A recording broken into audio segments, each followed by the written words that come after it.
Hello नमस्कार दोस्तों, मैं Nitin Walia C TET pedagogy की क्लास के अंदर आज हम आपसे डिस्कस करेंगे एनसीएफ 2005 में जो संकेतों की सिफारिश की गई थी उनको लेकर। देखो, एनसीएफ 2005 के ऊपर मैंने एक वीडियो बनाई थी, उसमें मैंने एनसीएफ 2005 को बहुत ही डिटेल में डिस्कस किया हुआ है। आप हमारे चैनल की वीडियोस में जाकर चेक कर सकते हैं। तो सबसे पहले तो यही पता होना चाहिए कि अवलोकन क्या होता है। अवलोकन हम लोग जब किसी भी वस्तु को, किसी भी चीज़ को देखते हैं तो इसका मतलब हम लोग उसे ऑब्जर्व कर रहे हैं, उसे अपने दिमाग में बिठा रहे हैं, अपनी आँखों से जब उसको देख रहे हैं तो उसका मतलब हम लोग उसको अवलोकन कर रहे हैं। तो अवलोकन करना, अवलोकन के बाद ही हम लोग किसी वस्तु की पहचान कर पाते हैं। किसी वस्तु की जब हमने पहचान करी तब उसमें हम लोग अंतर पैदा कर सकते हैं। जब हम लोग उसकी पहचान करेंगे, अंतर करेंगे, तब जाकर उनके बारे में एक विश्लेषण करते हैं। उसके बाद उसके बारे में सारी चीज़ें लिखते हैं। तो लिखना, रिपोर्ट करना वो सबसे बाद की बात होता है। तो अवलोकन सबसे पहला होता है, रिपोर्ट करना बाद की बात होती है। तो यहाँ से कैसे प्रश्न हमारे एग्जाम में पूछे जाते हैं, जैसे कि वस्तुओं के जब बच्चा नाम बताता है तो वस्तुओं के नाम कैसे बताता है? जब उसने पहचान करी होगी, जब उसने पहचान करी होगी ना, और पहचान करने से पहले उसने उसका अवलोकन करा होगा। ठीक है, उसके बाद नक्शे पर राज्यों के नाम बताना या राज्यों को बताना। ठीक है, तो बच्चे को जिस समय मैप दिखाया जाता है, इंडिया का मैप उसको जब हमने दिखाया, तो इंडिया के मैप को जब उसने देखा तो उसने इसका मतलब अवलोकन करा। अवलोकन करने के बाद उसने राज्यों की पहचान करी, उनके नाम उसके अंदर पढ़े कि पंजाब स्टेट कहाँ है, हिमाचल प्रदेश कहाँ है, मध्य प्रदेश कहाँ है, यूपी कहाँ है, बिहार कहाँ है, इत्यादि ये सारे स्टेट उसने पढ़े। उसके बाद उसने क्या करा, फिर राज्यों के नाम बताए। तो इसका मतलब अवलोकन करने के बाद ही उसने क्या करा, राज्यों के नाम बताए। फिर उसने क्या करा, नंबर 3 पे हम लोग देख रहे हैं कि बच्चे जिस समय पत्तियों के चित्र बना रहा है, ठीक है, जैसे उसने कोई पौधे को देखा था, पौधे की पत्तियां विभिन्न प्रकार की होती है, अलग अलग डिज़ाइन की होती है। तो इसका मतलब उसने पहले पौधे की पत्तियों को बहुत ज़्यादा गौर से देखा होगा, उसने अवलोकन करा होगा। अवलोकन करने के बाद ही क्या करा, उसने उनकी पहचान करी। पहचान करने के बाद फिर जब उसने अपनी आर्ट पर या अपने किसी पेज पर उसने क्या करा, तो उसने उन पत्तियों के चित्र बनाए, ठीक है, और या फिर रंगोली बनाई। तो ये रंगोली बनाना, चित्र बनाना, ये क्या है कि ये तो एक प्रकार से रिपोर्ट करना होता है, लेकिन अवलोकन उससे पहले होता है। जब उसने अवलोकन करा होगा, इसलिए तो उसने फिर क्या करा, ये रंगोली बनाई है, पत्तियों के चित्र बनाए हैं। नंबर नेक्स्ट इसमें हम लोग देखेंगे जरा पोस्टर को पढ़ना। पोस्टर को जब बच्चा पढ़ता है तो उसका मतलब अवलोकन करा उसने पहले, फिर उनका वर्णन करना। ठीक है, ये सारी की चीज़ हमारे अवलोकन और रिपोर्टिंग करने वाले ही पार्ट्स के अंदर आती है। फिर इसके बाद क्या है कि अपने पड़ोस में जल के स्रोतों पर सर्वे करना। ठीक है भाई, अगर मैं बात करूं, उसने अलग अलग प्रकार के नल देखे हैं, जैसे कोई टंकी देखी है, नल देखा है, या फिर कोई अलग तरीके का स्रोत था, कोई जैसे कोई बड़ा सरकारी नल होता है वो देखा, कोई उसने तालाब देखा, ठीक है ना, कोई झील देखी। तो अपने पड़ोस में जब जल उसने देखा था, अलग अलग रूपों में देखा, तो इसने क्या करा कि जल के स्रोत क्या मेन सोर्सेज है हमारे जल के, हमारे पास में, तो उनको देखा। उसके बाद उन पर सर्वे करना। सर्वे तब किया जा सकता है जब उसने उसकी पहचान करी होगी, सही ढंग से अवलोकन करा होगा, तब जाकर उस पर सर्वे करेगा और फिर उसके बाद उसको रिपोर्ट करता है। फिर उसके बाद है किसी बीज है, यहाँ पर ये बीज दिया गया है, तो किसी बीज के अंकुरण की प्रक्रिया को देखना।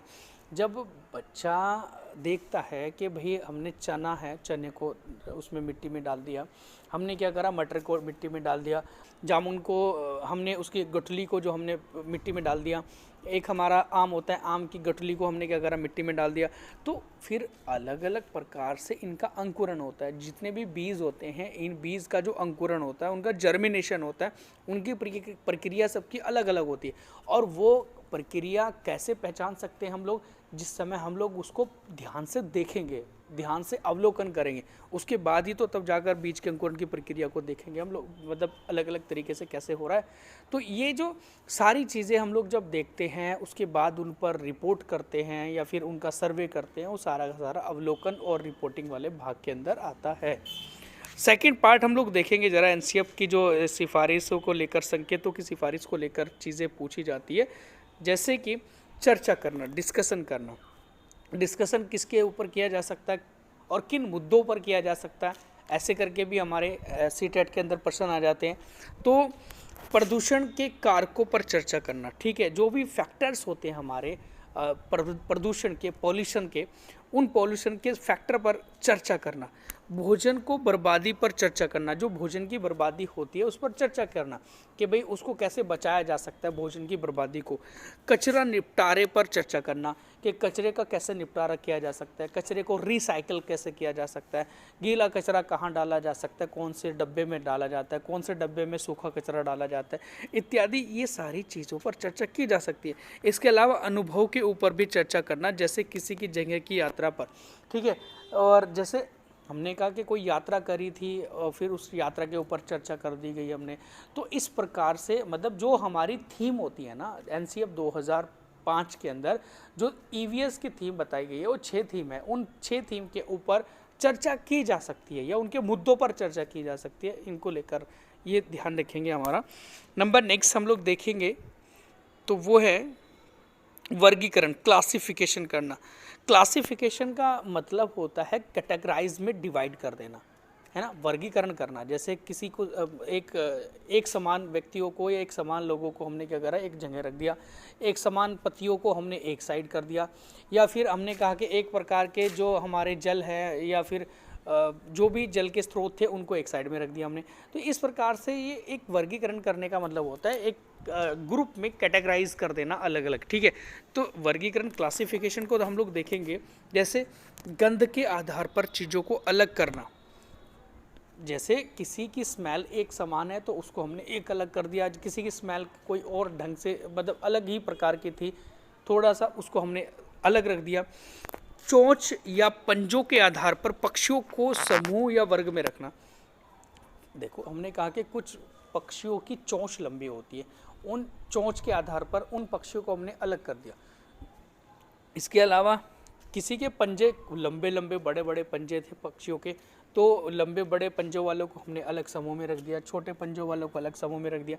तो यहाँ पर क्या है कि चोंच या पंजों के आधार पर पक्षियों को समूह में वर्ग में रखना।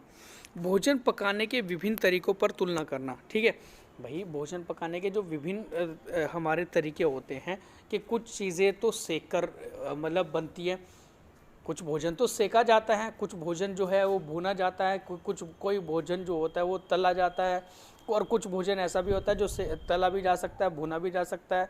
तो ये इस प्रकार के जो जो भोजन थे अलग अलग, उनको हमने अलग अलग कैटेगरी में रख दिया, ठीक है जी। उसके बाद यहाँ पर है हमारा यातायात के विभिन्न साधन, ठीक है ना। यातायात के विविध जो साधनों में तुलना करना, ठीक है ना, उनमें हम लोगों ने तुलना करी और तुलना के आधार पर फिर उन्हें ग्रुप में डिवाइड करके कैटेगराइज करके अलग रख दिया, ठीक है।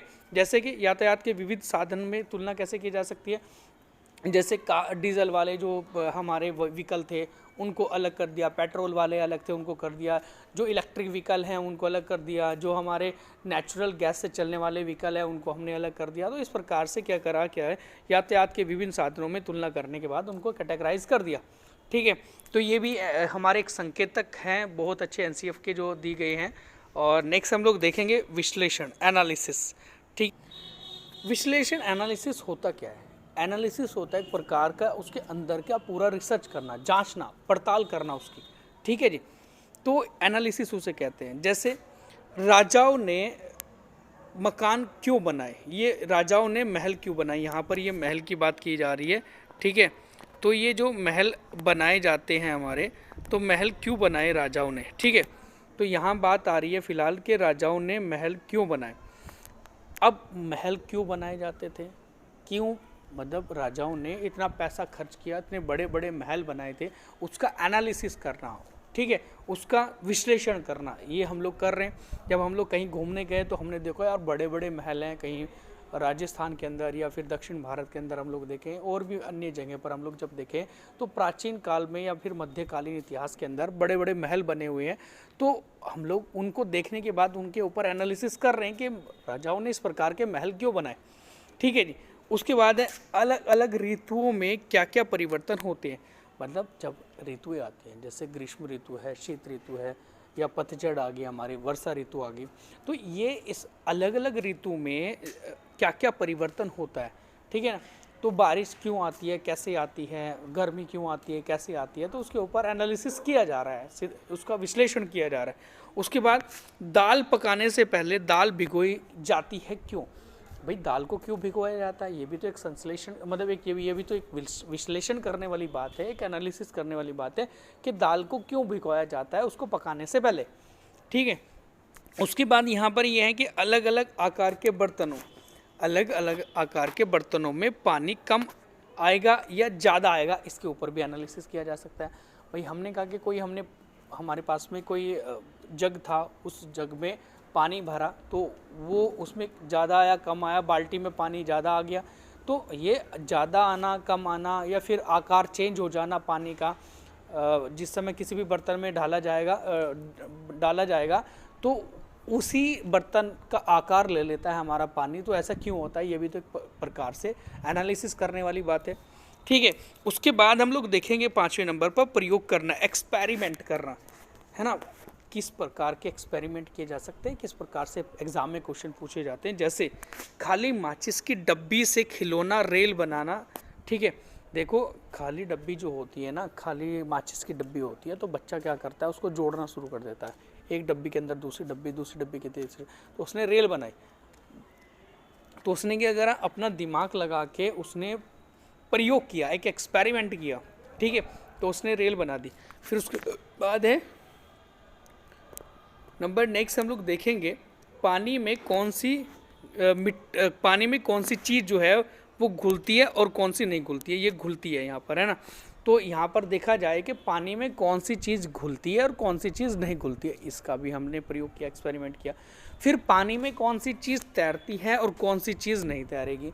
जैसे हम लोग कहते हैं यार नाव तो बहुत बड़ी है, नाव तो मतलब जिसमें हज़ारों लोग भी बैठे हैं, 500 लोग भी बैठे हैं, तो वो तो नाव हमारी नहीं डूब पा रही है। और एक जो लोहे की कील होती है वो पानी में डूब जाती है। ऐसा क्यों होता है, जब पानी के अंदर हम लोग एक उल्टा करके कोई बर्तन दबाते हैं ऐसे करके बाल्टी के अंदर, और तो फिर वो बर्तन जो होता है ऊपर की ओर उछाल मारता है, जैसे ऊपर की ओर उठ जाता है। तो ऐसा क्यों हो जाता है, हमने कहा कि पत्थर जब पानी में डाला जाता है तो पत्थर का वजन कम हो जाता है। ऐसा क्यों होता है, तो ये एक प्रकार के प्रयोग करना होता है, एक्सपेरिमेंट करना होता है। तो बच्चा इस प्रकार के जो एक्सपेरिमेंट करता है इसको लेकर प्रश्न पूछे जाते हैं। तो ये विभिन्न प्रकार के संकेत हैं हमारे जो एनसीईआरटी में दिए गए हैं। नंबर नेक्स्ट हम लोग देखें तो हम लोग देखेंगे पर्यावरण अध्ययन के जो 5 ई है इनका मतलब क्या होता है, क्योंकि इनको लेकर भी एग्जाम में प्रश्न पूछ ले जाते हैं। तो क्या मतलब होता है, इनकी फुल फॉर्म भी पूछ ली जाती है। तो पहला जो ई है हमारा अंगेज का मतलब होता है व्यस्त रहना। कोई भी बच्चा किसी कार्य के अंदर व्यस्त है तो उसे कहते हैं अंगेज या फिर व्यस्तता। ठीक है, जैसे इसमें बालक किसी गतिविधि में व्यस्त रहता है, किसी भी एक्टिविटी में बिजी रहता है। इसमें बालक को पहले अनुभव की प्राप्ति होती है, उसमें बालक जो है अवलोकन करता है, रिकॉर्ड करता है। ठीक है भाई, अगर वो किसी काम में बिजी है तो इसका मतलब यह है कि उससे तो अनुभव होगा ही ना पहले। ठीक है, और वो बच्चा क्या कर रहा है, जब अवलोकन करेगा, ध्यान से देख रहा है किसी वस्तु को, उसके बाद उसे रिकॉर्ड कर रहा है, उसको लिख रहा है, तो तब जाकर ही तो वो उसके अंदर व्यस्त है ना, अंगेज है। ठीक है, तो ये हमारा इसका मतलब होता है। नंबर सेकेंड हम लोग देखें, ई का मतलब होता है खोज, एक्सप्लोर। एक्सप्लोर क्या होता है हमारा, इसमें बालक जो है वो श्रव्य दृश्य सामग्री का प्रयोग करता है। जब वो एक्सप्लोर करता है, किसी भी चीज़ को खोजता है, जब वो खोजने, अगर मैं बात करूँ कि हमारा बच्चा कोई खोज कर रहा है किसी भी चीज़ की, ऐसे छोटे छोटे बच्चे करते हैं, तो इस तरीके से जब वो खोज कर रहा है, इसमें क्या हो जाता है कि श्रव्य और दृश्य दोनों सामग्री का प्रयोग किया जा रहा है। उसमें बालक जो है, इस प्रक्रिया में बालक जो है चीज़ों के कारण जानने की खोज करता है।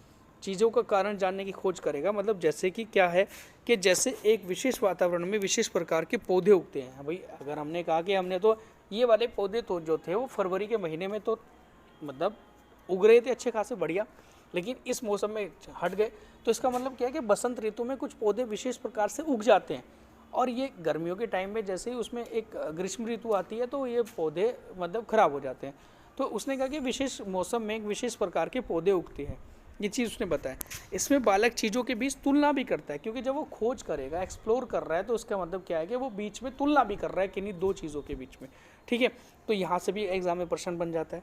तो नंबर थर्ड की हम लोग बात करें आपसे, तो ई का मतलब होता है एक्सप्लेन। एक्सप्लेन मतलब व्याख्या करना।